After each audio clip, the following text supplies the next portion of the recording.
Bonjour, la paracha qu'on lira Be'ezrat Hashem ce Shabbat, parashat Vayakhel. Dans notre paracha, on voit la construction des Mishkan. Au début de la construction des Mishkan, les femmes, ils se sont demandé qu'est-ce qu'ils peuvent rapporter à Moshe Rabbeinu pour pouvoir construire le Mishkan. En fin de compte, ils se sont mis d'accord à rapporter à Moshe Rabbeinu les miroirs.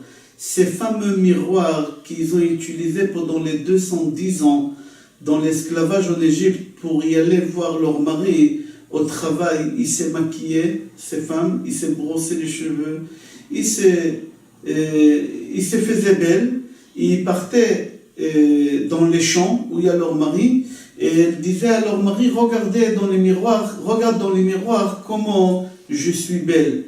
Et comme ça, le mari pouvait avoir des enfants avec sa femme. Et c'est pour ça qu'on appelle ça Marot at-Tzovot. Tzovot, la chambre Tzava.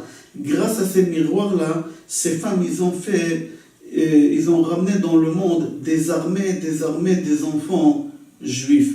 Ces femmes, ils ont décidé maintenant de donner à Moshe Rabbeinu ces miroirs pour qu'il puisse construire quelque chose avec au Beth Amikdash. Mais au moment que les femmes ils sont venues chez Moshe Rabbeinu avec ces miroirs, Moshe Rabbeinu il s'est mis en colère. Il n'a pas voulu accepter cette chose-là. Même il a dit aux gardiens, prenez des bâtons et frappez les femmes. Chassez-les d'ici avec ces miroirs. C'est quelque chose d'impur. Je ne peux pas accepter une chose pareille. Akadosh Baruch Hu il dit tout de suite à Moshe Rabbeinu, au contraire, récupère ces miroirs, prends-les. Je veux que tu construis avec les vieux ou les Kohanim, ils vont se purifier, ils vont se sanctifier, ils vont se laver les pieds et les mains avec. C'est-à-dire, Akadosh Baruch Hu, il a dit à Moshe Rabbeinu que le kior, l'évier, on va le construire uniquement avec les miroirs, avec aucun autre objet. Moshe Rabbeinu, il s'est mis en colère contre ces miroirs, et il n'a pas accepté, il n'a pas voulu. Parce que le miroir, on l'utilise pour faire quelque chose de pas bien. Il y a le Yetzer Hara dedans, il y a beaucoup de choses qui ne sont pas bien avec les miroirs. Le Ramban pose une question extraordinaire. Le Ramban dit, j'arrive pas à comprendre Moshe Rabbeinu pourquoi il n'a pas voulu accepter les miroirs. Mais pourtant, tu as accepté quelque chose au nord, beaucoup plus grave que les miroirs. Vous savez, au moment que les Béné Israël, ils ont ramené à Moshe Rabbeinu l'or, ils ont ramené 5 sorts d'objets et à Moshe Rabbeinu en or pour qu'il va les faire fondre et construire le Mishkan. Parmi ces 5 pièces-là, des choses qu'ils ont ramenées, ils ont ramené quelque chose qui s'appelle Komaz. Kumaz. Regardez Rashi, qu'est-ce qu'il explique, c'est quoi Komaz? Komaz, en 2 mots, c'était un piercing que les femmes avaient l'habitude de les mettre en bas, dans l'endroit. Et les femmes, ils ont enlevé ce piercing-là, ils l'ont ramené à Moshe Rabbeinu, et Moshe Rabbeinu, avec tous les autres or, il a fait fondre pour construire le Mishkan.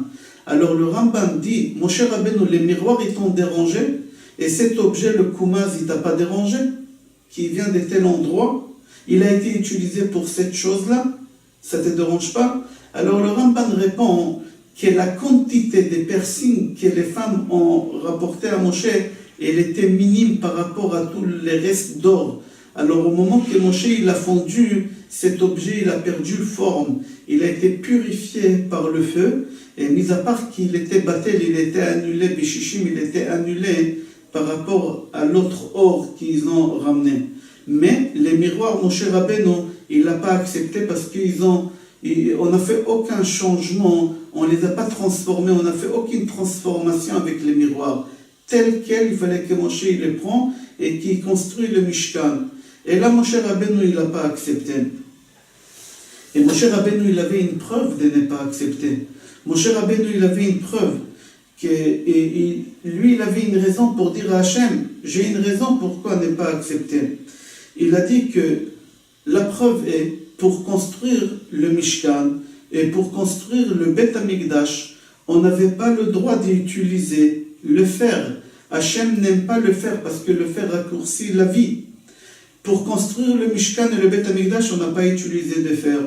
Les ustensiles au Beth Amikdash, on n'avait rien en fer, mis à part le couteau de Shrita qui lui ne faisait pas partie des pièces de Mishkan.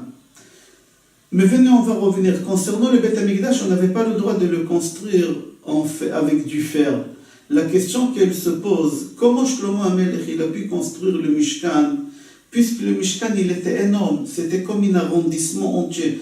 Prenez le 19e arrondissement, un arrondissement entier construire sans fer. Moi j'achète une chaise chez Ikea, je suis obligé de prendre un marteau pour rassembler les pièces, j'ai fait des bruits et les voisins en bas ils crient qu'il y a trop de bruit pour une chaise, pour construire le Beth Amikdash tout entier, tu n'as pas le droit d'utiliser de fer. Comment il a fait? Alors on dit qu'il a utilisé le shamir. Le shamir, il y a 10 choses qu'Akadosh Baruch Hu il a créées vendredi quelques minutes avant Shabbat.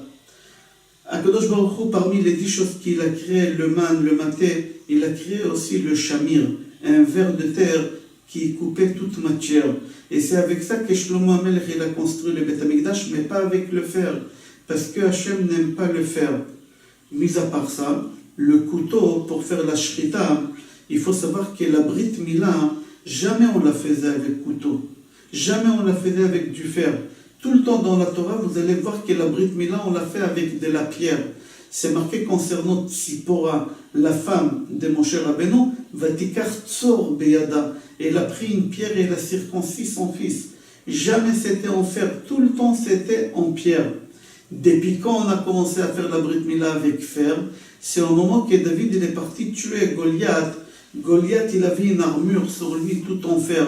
Et David avec ces petites pierres-là, il fallait qu'il traverse le fer pour tuer Goliath. Il faut savoir que l'ange de fer, il a demandé, l'ange de la pierre, il a demandé à l'ange de fer de se laisser pénétrer une seule fois, pour une fois de laisser se faire pénétrer par la pierre. Même que la nature ne donne pas une chose pareille, mais pour une fois, il faut que tu acceptes et je vais te donner une récompense. Et le fer, il a accepté de se laisser faire avec la pierre de David, et David, il a tué comme ça Goliath. Et la pierre, elle a donné au fer cadeau, qu'à partir de maintenant, on fera la circoncision avec le fer et pas avec la pierre. Mais Akadosh Baruch Hu n'aime pas le fer. Même la Brit Mila, on ne la faisait pas avec du fer. C'est-à-dire quoi? Moshe Rabbeinu, il a dit, le fer, Akadosh Baruch Hu n'aime pas parce que ça raccourcit la vie. Le fer, ça représente le mal. Il y a quelque chose encore plus grave que le fer, c'est les miroirs. C'est très très dangereux les miroirs. Ça peut rapporter des arrière-pensées, ça peut rapporter la gava, l'orgueil, ça peut rapporter beaucoup de mauvaises choses. Alors si le fer, on n'a pas le droit d'avoir au Beth Amikdash, à plus forte raison qu'on n'a pas le droit d'avoir les miroirs. Et c'est pour cela, mon cher Rabbeinu, il n'a pas voulu accepter les miroirs. Jusqu'à qu'Akadosh Baruch Hu, il a obligé mon cher Rabbeinu d'avoir les miroirs. C'est connu que David HaMelech, pendant toute sa vie, il a rêvé de pouvoir construire le Beth Amikdash. Même quand il était encore jeune homme, il a rêvé de pouvoir construire le Beth Amikdash. Dans Yalkut Shimoni, c'est rapporté concernant le Tehillim, Mizmor Shir Chanoukat Habayit le David, le chant pour l'inauguration de Beth Amikdash que David a fait. Alors on pose la question, pourquoi c'est marqué l'inauguration de Beth Amikdash que David a fait? David n'a pas construit le Beth Amikdash, il n'avait pas le droit. C'est son fils, c'est Shlomo. Il fallait marquer Chanoukat Habayit, le Shlomo, pas le David. Le Midrash là-bas répond par un enseignement. C'est marqué Zichru Torat Moshe Avdi. Souvenez-vous de la Torah de Moshe, mon serviteur. Mais la Torah, elle n'appartient pas à Moshe. La Torah, elle appartient à Hachem. Pourquoi on dit souvenez-vous de la Torah de Moshe? Parce que Moshe, il a risqué sa vie pour la Torah, alors la Torah, elle est nommée sur lui.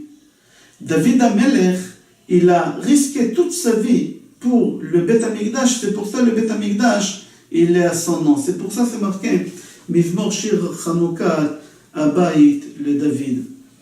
Il faut savoir, concernant la faute que David HaMelech il a fait avec Bathsheba, David HaMelech demande à Kadosh Baruch Hu de lui faire une tova, de lui rendre un service. David HaMelech dit à Kadosh Baruch Hu, Vir'u sanai v'yevoshu. Je veux que tu montres à tous mes ennemis que je n'ai pas fauté avec Bathsheba. Je veux que tu montres à tous mes ennemis. Il a demandé à Kadosh Baruch Hu, montre-leur que je n'ai pas fauté avec Bathsheba. Kadosh Baruch Hu Amar le regarde, tu es pardonné qu'est-ce que tu as fait avec Bathsheba, mais je ne peux pas montrer au moment que tu es vivant. Seulement après ta disparition, après ta mort, je vais leur montrer. Au moment que ton fils Shlomo il va être roi. Et c'est comme ça qu'est-ce qui s'est passé. Au moment que Shlomo il a fini de construire le Beth Amikdash, Shlomo il a voulu faire rentrer les tables, mais les portes, ils n'ont pas voulu s'ouvrir. Shlomo Amelech, il a écrit le psaume de Tehillim, c'est Usha'arim Rashechem, Ve'inas'u Pitre Olam Ve'yavo Melech HaKavod. Ouvrez-vous les portes, et le grand roi, il va rentrer. Là-bas, la Gemara dit, les portes, ils ont couru derrière Shlomo pour le frapper, pour le tuer. Tu t'es fait appeler le grand roi, qui tu es toi pour te faire appeler le grand roi? Il leur a dit, Shlomo Amelech, je ne m'appelle pas moi le grand roi. Continuez le Tehillim là-bas. Et lui là-bas, il dit, qui c'est le roi? Mio Melech HaKavod, Ze Adonai Izuz Vegibor, Adonai Gibor Milchama. Je ne parlais pas de moi, j'ai parlé d'Akadosh Baruch Hu. Tout de suite, les portes, ils se sont ouvertes. Tout de suite, les portes, ils se sont... les portes, ils se sont pas ouvertes. Mais à quel moment les portes, ils se sont ouvertes? Au moment que Shlomo Amelech, il a rappelé son père David. Au moment qu'il a rappelé son père David, alors là, les portes, ils se sont ouvertes. Et là, tous les ennemis de David, ils ont compris que David, il a été pardonné et qu'il n'a pas fauté. C'est-à-dire qu'Akadosh Baruch Hu, il a exaucé la demande de David, mais pas dans sa vie, seulement après sa mort. Au moment que Shlomo Amelech, il a prié que les portes s'ouvrent, et les portes, ils n'ont pas voulu s'ouvrir, mais au moment qu'il a rappelé son père David, les portes, ils se sont ouvertes.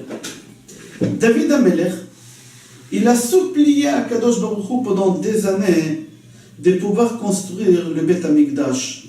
Il a écrit beaucoup de Tehillim. Ouvrez les Tehillim, 150 Tehillim. Parmi ces 150 Tehillim, il y a beaucoup de Tehillim que David Amelech il a écrit des prières pour pouvoir construire le Beth Amikdash. Mais Akadosh Baruch Hu, il n'a pas voulu lui donner l'autorisation. David Amelech, il est parti voir Nathan Hanavi. À l'époque, il y avait un prophète qui s'appelait Nathan. Il est parti voir Nathan Hanavi. Et David Amelech dit à Nathan Hanavi, je ne peux pas supporter une chose pareille, que moi je habite dans un palais en béton, et Akadosh Baruch Hu, il demeure dans le Mishkan, en tissu. Le Beth Amikdash à l'époque, le Mishkan, il était en tissu. Je ne peux pas accepter une chose pareille. Nathan Hanavi lui dit à David Amelech, alors fais tout ce que tu veux, va construire le Beth Amikdash. Nathan, il ne savait pas qu'Akadosh Baruch Hu ne veut pas que David y construise le Beth Amikdash. Et par erreur, il dit à David Amelech, va construire le Beth Amikdash. Nathan, il rentre chez lui et tout de suite, Akadosh Baruch Hu, il se dévoile par prophétie. Et il dit à Nathan, tout de suite, maintenant, tout de suite, tu vas chez David, tu lui dis non. Parce que David Amelech, lui, au moment qu'on lui dit de faire quelque chose, il ne laisse pas traîner les choses. Il les fait tout de suite. Même qu'il fait nuit maintenant, il est 2h du matin et tu viens de lui dire qu'il peut construire, c'est possible que tout de suite il va commencer à construire. C'est possible que tout de suite il va faire des vœux, et il va faire des choses qu'on ne pourra plus faire marche arrière. Alors va réparer l'erreur que tu as faite. La question qu'on se demande, pourquoi Kadosh Baruch Hu, il n'a pas donné l'autorisation à David Amelech de construire le Beth Amikdash? Il y a un pasuk dans Divrei Hayamim qui donne la réponse. Akadosh Baruch Hu, il a dit à David Amelech, tu ne peux pas construire le Beth Amikdash pour la simple raison Dam Rav Sheshafachta ou Milchamot Gedolot Asita Lot Tivne Bait Lishmi Ki Damim Rabim Shapachta. Tu ne peux pas me construire une maison parce que beaucoup de guerres tu as fait et beaucoup de sang tu as fait couler. Tu ne peux pas construire le Beth Amikdash. Le livre Yaharot Dvash, sur le pasuk dans Mlachim Aleph Perek Zain, il dit là-bas que Shlomo Amelech, il a ramené tout l'argent que Shlomo Amelech, il a ramené tout l'argent que son père David, il a mis de côté pour le Beth Amikdash. David Amelech, des années, il met de côté de l'argent, il avait toujours l'espoir qu'il va construire le Beth Amikdash. Alors il mettait dans le compte d'épargne beaucoup d'argent, tout l'argent qu'il avait. Pardon, David il ne construit pas, c'est Shlomo. Alors Shlomo, il a vidé tous les comptes d'épargne et il a ramené tout l'argent pour construire le Beth Amikdash. Il avait beaucoup d'argent, c'est marqué là-bas dans Melachim. David Amelech, il s'est dit sur lui-même, Ve'ani be'oni, c'est-à-dire quoi Ve'ani be'oni? Moi, au moment que j'étais pauvre, j'ai mis de côté 100 000 lingots d'or. Chazal pose la question, David Amelech, il dit, Ve'ani be'oni, moi quand j'étais pauvre, comment pauvre? Millionnaire tu es. 100 000 lingots d'or et tu t'es fait appeler pauvre. Tu t'es fait appeler pauvre. C'est-à-dire quoi au moment que j'étais pauvre? Dans Yalkut Shimoni, mais Gilat Ruth là-bas a dit qu'au moment que David Amelech il a tué Goliath, toutes les femmes juives, ils ont jeté de l'or sur David. Et David, il était jeune. Il a pris cet or-là, il l'a caché, il l'a stocké pour Beth Amikdash. Il avait des millions et des millions. Et il y a une époque qu'il y avait la famine en Israël et les gens ils mouraient de faim. Et David Amelech, s'il aurait vidé ses comptes d'épargne qu'il a mis de côté pour le Mishkan, il aurait pu sauver beaucoup de gens. Mais David Amelech, il croyait qu'il n'avait pas le droit parce qu'il a sanctifié cet argent pour la construction de Mishkan. Il ne savait pas qu'il avait le droit. Mais il a stocké cet argent pour le Mishkan. Alors Akadosh Baruch Hu, il lui reproche, il lui dit, beaucoup de sang tu as fait couler. Ce n'est pas les guerres. Toutes les guerres que David Amelech il a fait avec l'accord des prophètes. Il n'a pas fait aucune guerre de lui-même. Alors comment on peut lui rapprocher que tu as fait trop de guerres? Ce n'est pas les guerres qu'on comprend. Ici, au moment qu'il y avait la famine en Israël et les gens ils mouraient de faim, toi tu as caché, tu as stocké, tu as mis dans une épargne tout l'argent au lieu de vider tes comptes, tu es responsable. Et c'est pour cela David Amelech n'avait pas le droit de construire le Beth Amikdash, parce qu'il a fait une erreur de ne pas vider ses comptes d'épargne pour faire vivre tous les Juifs qui étaient en Eretz Israël. Shlomo Amelech dit, venez qu'est-ce que mon père a écrit dans le Tehillim, Pizer Natan la Evionim, Tzidkato omedet laad, car notarum bekavod. Il leur a dit, regardez qu'est-ce que mon père dit, c'est lui qui a de l'argent et qui distribue son argent pour les pauvres, alors il va retrouver des choses qui vont l'attendre au monde futur. C'est une récompense extraordinaire. Si mon père il aurait distribué tout cet argent-là aux pauvres, certainement mon père il aurait construit le Beth Amikdash, parce que Akadosh Baruch Hu, il a interdit à mon père de construire le Beth Amikdash, parce qu'il a fait couler beaucoup de sang. Quel sang? C'est qu'il n'a pas distribué cet argent, il a stocké.